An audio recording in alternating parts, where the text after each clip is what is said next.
शाम के 7 बज रहे हैं। नमस्कार। न्यूज 24 पर रोज की तरह वक्त हो गया है सबसे बड़ा सवाल का। आपके साथ मैं हूं मानक गुप्ता। पीओके में भारत के मिलिट्री एक्शन के बाद पाकिस्तान से ना निगलते बन रहा है और ना उगलते बन रहा है। एक तरफ भारतीय फौज ने घर में घुसकर मारा है, तो दूसरी तरफ दक्षिण एशिया और पूरी दुनिया में पाकिस्तान अलग थलग पड़ा हुआ है। पाकिस्तान के पक्ष में बोलने वाली एक आवाज आज कहीं से सुनाई नहीं दे रही है। भूटान, बांग्लादेश, अफगानिस्तान और भारत के बाद इस्लामाबाद में होने वाले सार्क सम्मेलन का आज श्रीलंका ने भी बहिष्कार कर दिया। पाक पीएम नवाज शरीफ को आज दोहराना पड़ा कि सर्जिकल स्ट्राइक का भारत का दावा झूठा है। इधर भारत सरकार साफ संकेत दे चुकी है कि आतंकियों के खिलाफ इस तरह की फौजी कार्रवाई आगे भी होती रहेगी, यानी आतंकियों के खिलाफ परसों रात जैसे सर्जिकल स्ट्राइक्स अभी और भी हो सकते हैं। इसीलिए हमारा सबसे बड़ा सवाल आज यही है, अब आतंकी हाफिज सईद और सलाउद्दीन पर भी कार्रवाई होगी? और क्या सर्जिकल स्ट्राइक को नकार कर मुंह छुपाने की कोशिश कर रहा है पाकिस्तान? देखा आपने, पाकिस्तान अभी भी डिनायल मोड में है कि भारत ने कोई सर्जिकल स्ट्राइक की ही नहीं है। इधर भारत की तरफ से भारत में रूलिंग पार्टी बीजेपी के प्रवक्ता श्रीकांत शर्मा क्या कह रहे हैं, एक बार फिर से वही बात दोहरा रहे हैं कि यह कार्रवाई अभी आगे भी हो सकती है, जैसा राज्यवर्धन राठौर ने कहा था। जरा सुनिए। और ये इस ऑपरेशन जो एंटी टेरर ऑपरेशन जो सीमा के उस पार हमारे जाबाज सिपाहियों ने किया, इससे स्पष्ट होता है कि सेना हमारी सक्षम है और ये लड़ाई आतंकवाद के खिलाफ अभी जारी रहेगी और इसको समूल नष्ट करना हमारे देश के प्रधानमंत्री और हमारी सेना का संकल्प है। आज का सबसे बड़ा सवाल यही है, क्या अब आतंकी हाफिज सईद, सैयद सलाउद्दीन, इन पर भी कार्रवाई होनी चाहिए? और सर्जिकल स्ट्राइक को नकार कर पाकिस्तान क्या मुंह छिपा रहा है? इसी पर बहस करने के लिए मेरे साथ इस्लामाबाद से सीनियर जर्नलिस्ट नुसरत अमीन जुड़ रहे हैं। उम्मीद कर रहे हैं कि आज इंडिया पाकिस्तान का सिग्नल थोड़ा ठीक ठाक रहेगा। स्वागत है आपका नुसरत भाई। मेरे साथ बीजेपी से संबित पात्रा हैं, उनको आप देख पा रहे हैं, आज बंद गले का काला खूबसूरत सूट पहनकर हमारे साथ बैठे हैं। स्वागत है संबित पात्रा आपका भी। मेरे साथ लेफ्टिनेंट जनरल राज काद्यान, जो कि इंडियन आर्मी के वाइस चीफ रह चुके हैं, यहां जनरल पीके सहगल और रिटायर्ड कर्नल यूएस राठौड़। आप सभी का बहुत बहुत स्वागत है। नुसरत अमीन, पहला सवाल आपसे। आपने सुना मोदी गवर्नमेंट के मिनिस्टर राज्यवर्धन राठौर बोले ये आखिरी एक्शन नहीं है, और एक्शन हो सकता है। अभी रूलिंग पार्टी के स्पोक्समैन साफ कह रहे हैं आगे इस तरह की और कार्रवाइयां हो सकती हैं। अब अगर इंडिया और इस तरह के सर्जिकल स्ट्राइक करेगा तो पाकिस्तान क्या करेगा नुसरत भाई? देखें, ये जाहिर है इस तरह की जो सिचुएशन होती है तो वो वन साइडेड तो नहीं होती है। अगर आप शहद के छत्ते में हाथ डालते हैं तो फिर जाहिर है कि या तो आपको कैमोफ्लेज होना पड़ता है या फिर ये कि जो कॉन्सिक्वेंस होते हैं उसको फेस करना होता है। और कॉन्सिक्वेंस सिर्फ ये नहीं होता कि आपके खिलाफ जवाबी हमला होगा, कॉन्सिक्वेंस सिर्फ ये नहीं होता कि कोई आतंकवादी घुस जाएगा इंडिया में और कुछ दोबारा कुछ गुरदासपुर हो जाएगा, कोई पठानकोट हो जाएगा। ये सिर्फ ये मतलब नहीं होता उसका। हाँ।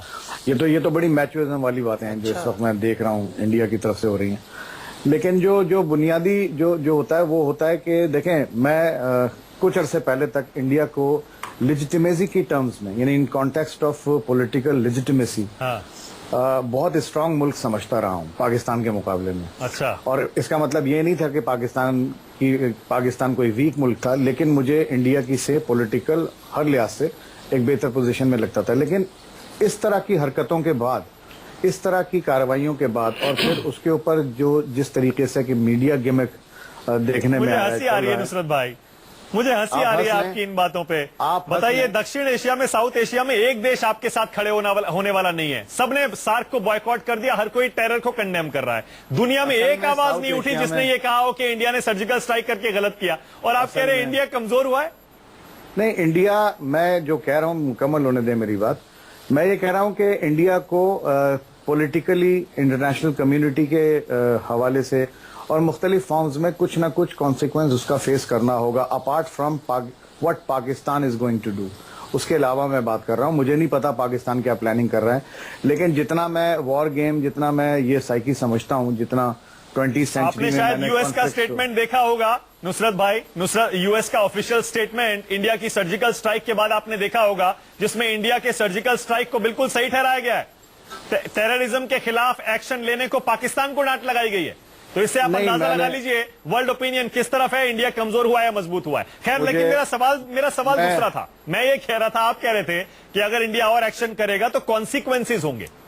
किस तरह के? सिर्फ और की बात नहीं है, सिर्फ और की बात नहीं है। इवन जो कल हुआ है, देखें ना, पाकिस्तान के ऊपर जो इल्जाम लगता रहा है कि यहाँ पर दहशतगर्दों को उस तरीके से टैकल नहीं किया गया, लॉ एंड ऑर्डर को उस तरीके से यहाँ पर ठीक नहीं रखा गया जिस तरह रखना चाहिए था, तो पाकिस्तान ने उसके कॉन्सिक्वेंस भी फेस किए। किस तरह कि इंटरनली भी वो दहशतगर्दी का शिकार हुआ अपने, और दुनिया में भी उसकी पॉलिटिकल से जो है उस पर फर्क पड़ा। जो पहले मैं नहीं कह रहा कि कोई वीटो पावर था पाकिस्तान के पास, लेकिन पाकिस्तान मैं समझता हूं कि पॉलिटिकल जो इमेज था। भाई, पाकिस्तान टेरर का सबसे बड़ा विक्टिम है।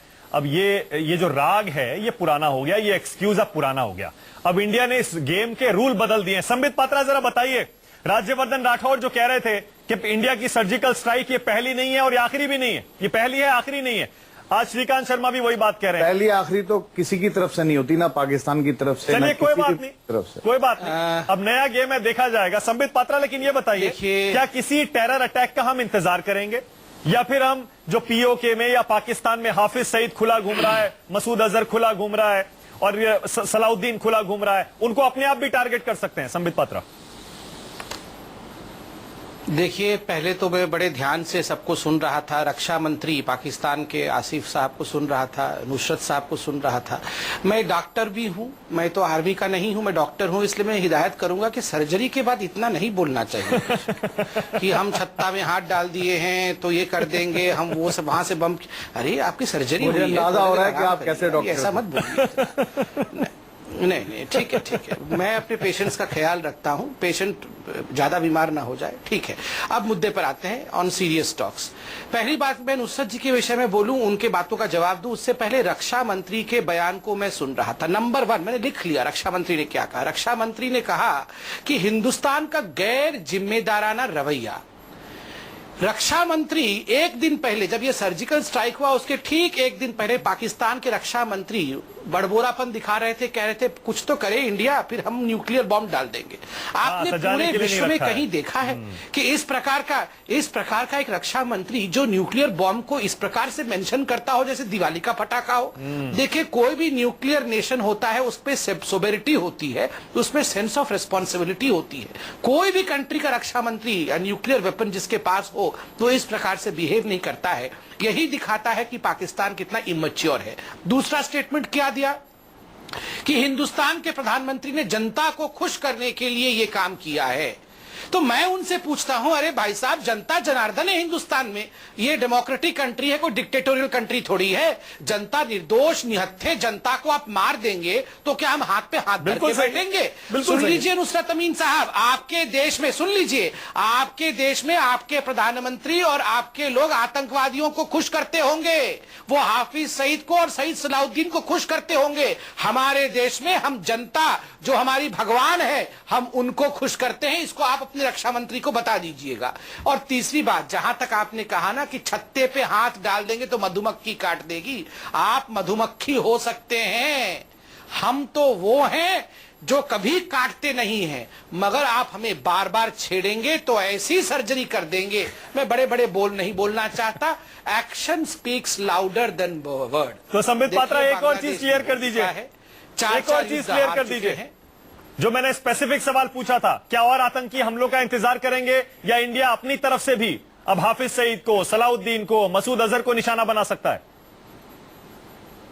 नहीं, देखिए मानक जी, बड़े हम लोग रूलिंग पार्टी के स्पोक्स पर्सन हैं, ये बहुत सोच समझ कर एक एक शब्द को बोलना है। मैंने कहा action speaks louder than words. ठीक है, मैं यहाँ बोलकर क्यों विषय को छोटा? ठीक है, जो जब होना होगा, बिल्कुल ठीक है, कोवर्ट ऑपरेशन होगा। ठीक है, चलिए ठीक है। जनरल कादियान, ठीक है, जनरल कादियान, आपको क्या लगता है, इंडिया को क्या इस मिलिट्री एक्शन को जो पीओके में अब शुरू किया है, एक सर्जिकल स्ट्राइक की है, इसको कंटिन्यू करना चाहिए क्या आगे भी, जो बाकी टेररिस्ट हैं उन सबके सफाए तक?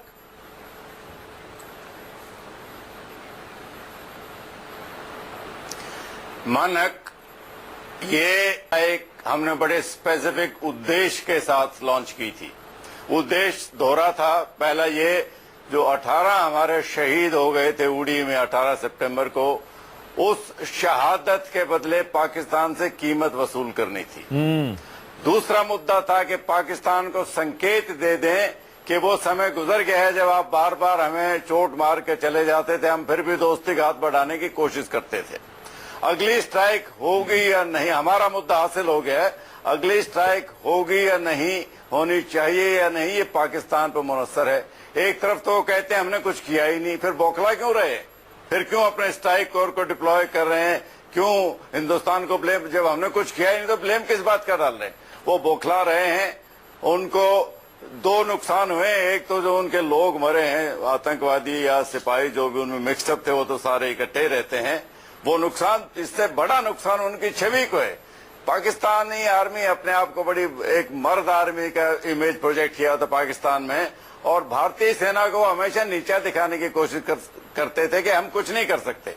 अब जब उनके घर में घुस के हमको मजबूरन उन्हीं के घर पर तमाचा मारना पड़ा, तो वो पता नहीं कि पाकिस्तान को क्या बताएं।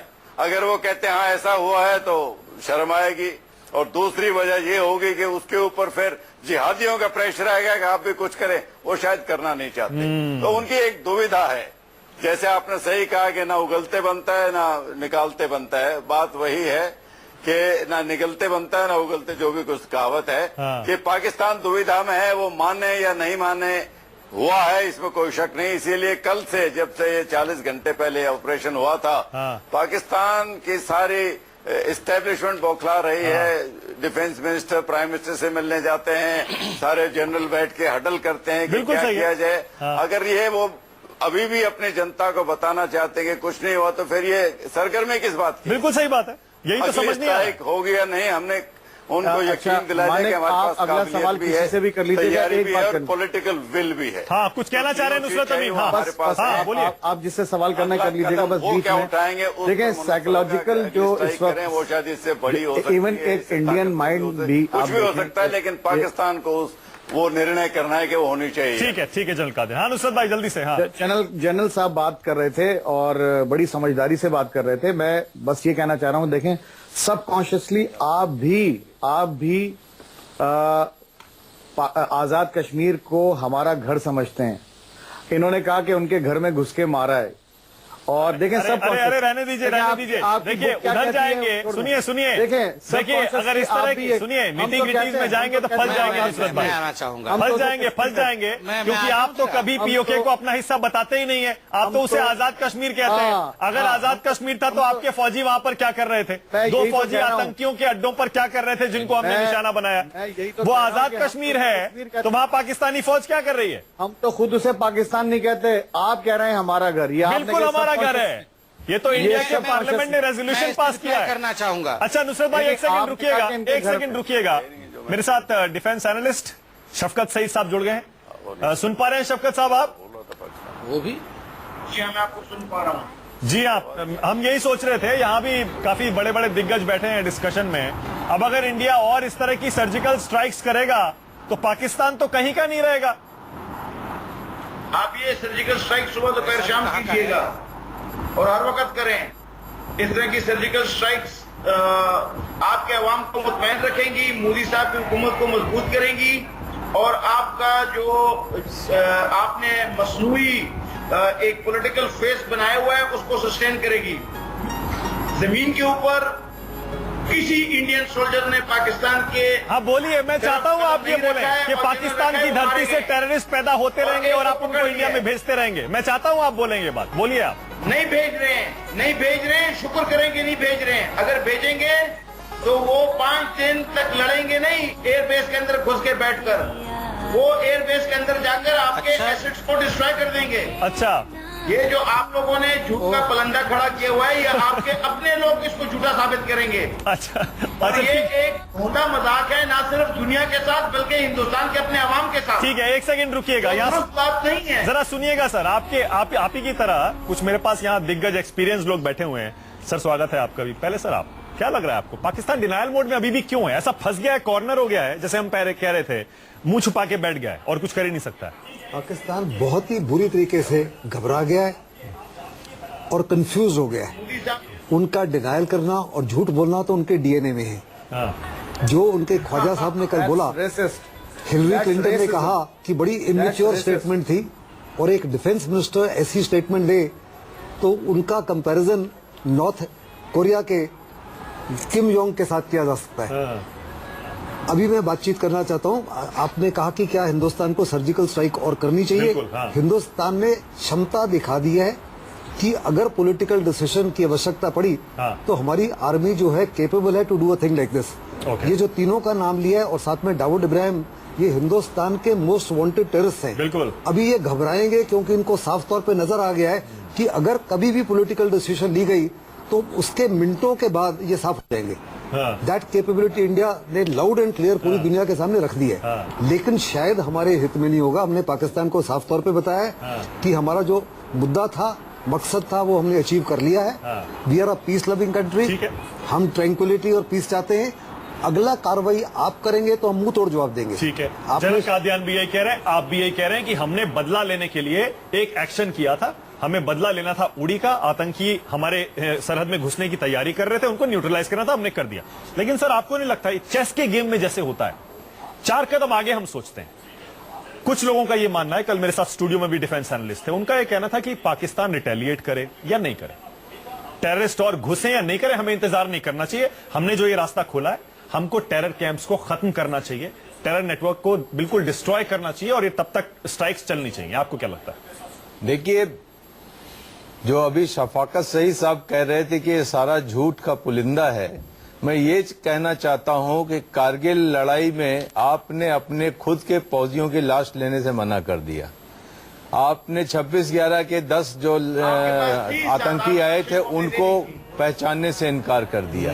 जो हमारे पास जिंदा है उनको पहचानने से इनकार किया।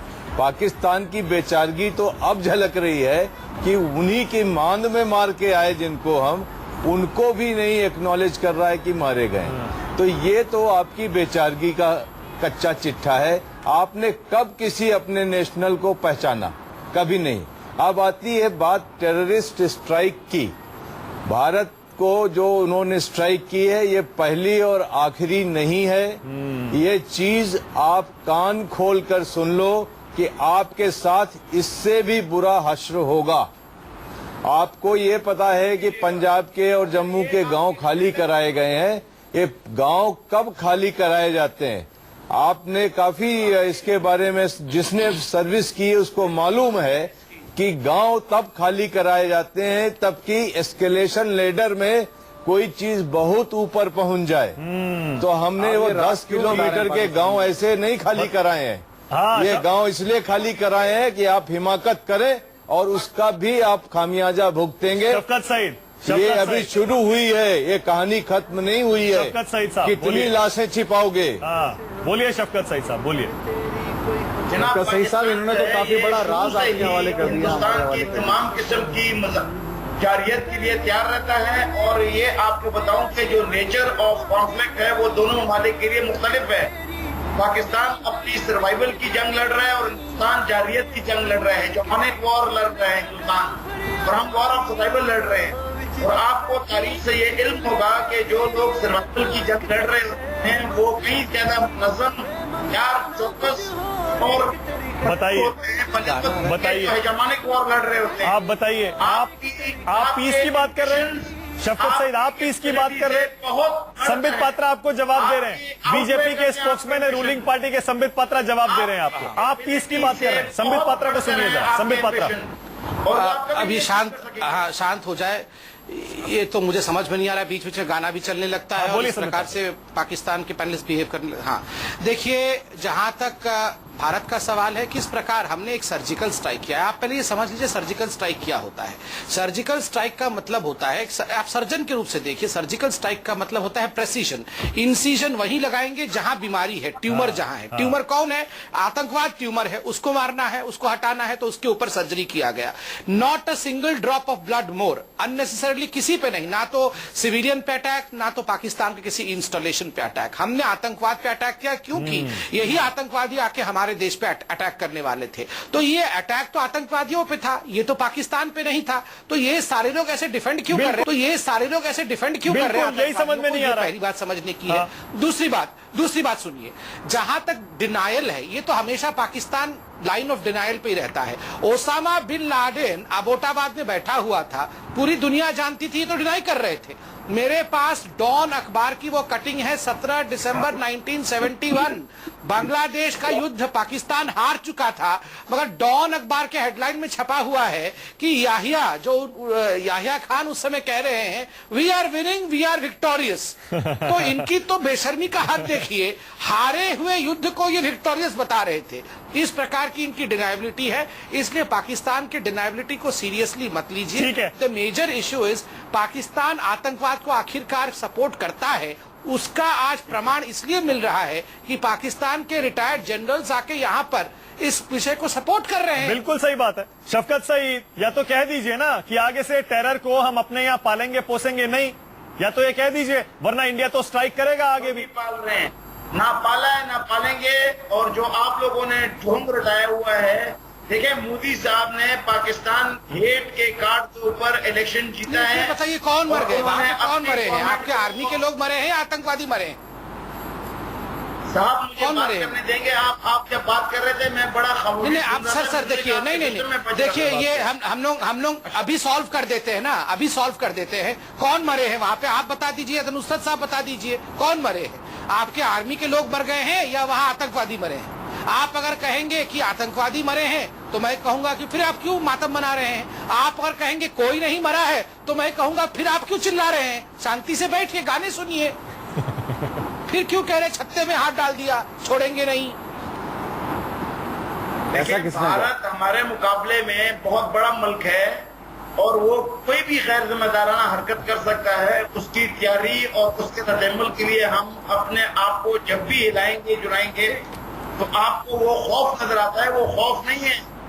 चलिए सर शफकत सईद साहब, आप भी बिल्कुल अपने गवर्नमेंट की तरह जवाब नहीं आप दे भी रहे बिल्कुल हैं। अपनी गवर्नमेंट की तरह डिनायल मोड में हैं, रहिए। नुसरत भाई, जैसे आप पहले कह रहे थे मोड में आपके लिए सर मेरे पास टाइम खत्म हो गया है, मुझे पता है अभी ये मसला लंबा चलने वाला है, फिर डिबेट करेंगे आपसे, फिर डिबेट करेंगे सर। क्लोजिंग सर मैं 10-10 सेकंड आपको दे सकता हूँ सर। क्या लग रहा है आपको, पाकिस्तान रिटेलिएट करेगा क्या? पहले आपसे। मेरे मुताबिक पाकिस्तान की हिम्मत ही नहीं कुछ करने की, और इसीलिए डिनाई कर रहे हैं, कुछ हुआ ही नहीं। इसीलिए डिनाई कर रहा है, खुफिया तौर पे अपने डेड बॉडीज को बरी कर रहा है, अपने अवाम से छुपा रहा है, उनके माँ बाप से छुपा रहा है, दुनिया को नहीं बताना चाहता कि जिनको हिंदुस्तान ने मारा है वो टेररिस्ट थे। सर देखिए, पाकिस्तान से एक रिटेलिएशन की उम्मीद मुझे है, वो होगी, क्योंकि इनके पास जो टेररिस्ट का मैन पावर है उसका वो इस्तेमाल करेंगे। तो ये चीज हम ये न मान के चलें कि रिटेलिएशन नहीं आएगा। रिटेलिएशन आएगा, रिटेलिएशन के लिए हमें तैयार रहना चाहिए। सर पहले काउंटर रिटेलिएशन के लिए पाकिस्तान तैयार रहे। बिल्कुल, ये बात है, यही बात है अभी शुरू हुई है। अभी वो सोच ही रहे होंगे रिटेलिएट करें तो उसके बाद इंडिया के रिटेलिएशन के लिए भी तैयार है। जनरल कादियान, आपको क्या लग रहा है? क्लोजिंग 10 सेकंड दे सकता हूं प्लीज। क्या लग रहा है आपको, रिटेलिएशन होगा? देखिए, पाकिस्तान के पास ऑप्शन एक के एलओसी को हिटअप करें, वहां फायरिंग ज्यादा करवाएं और लंबे लंबे क्लेम पाकिस्तानी आवाम को बताते रहे कितने हिंदुस्तानी रोज मार दिए। यही वजह है कि हमने बॉर्डर एरिया में कुछ लोग खाली करवाए हैं, क्योंकि उनकी जो फायरिंग आएगी वो बॉर्डर एरियाज में आएगी। ठीक है। दूसरी उनका है कि जो कश्मीर वैली में जो गड़बड़ चल रही है उसको हवा देते रहे। तीसरा है, अगर आतंकवादी हमले फिर करवाए, नहीं बिल्कुल ठीक है सर, बिल्कुल ठीक है। अगर टेररिस्ट अटैक दोबारा होते हैं तो इंडिया ने एक जो रास्ता खोला है सर्जिकल स्ट्राइक करने का, वो आगे भी खुला है। इसीलिए पाकिस्तान एक बार तो कम से कम सोचेगा अब इन्फिल्ट्रेट करा के इंडिया में टेरर अटैक करने से पहले। बहुत बहुत शुक्रिया सबसे बड़ा सवाल में आने के लिए सर। संबित पात्रा, नुसरत अमीन साहब, शफकत सईद साहब, जनरल कादियान, बहुत बहुत शुक्रिया आपका भी सर, बहुत बहुत शुक्रिया। लेकिन देखा आपने, पाकिस्तान की तरफ से अभी भी यह कहा जा रहा है कि हम पीस लविंग कंट्री हैं, हम शांति चाहते हैं, हम टेरर को सपोर्ट नहीं करते हैं। ओसामा बिन लादेन क्या है, हाफिज सईद क्या है, मौलाना मसूद अजहर क्या है। थोड़ा सा ब्रेक, देखते रहिए न्यूज़ 24।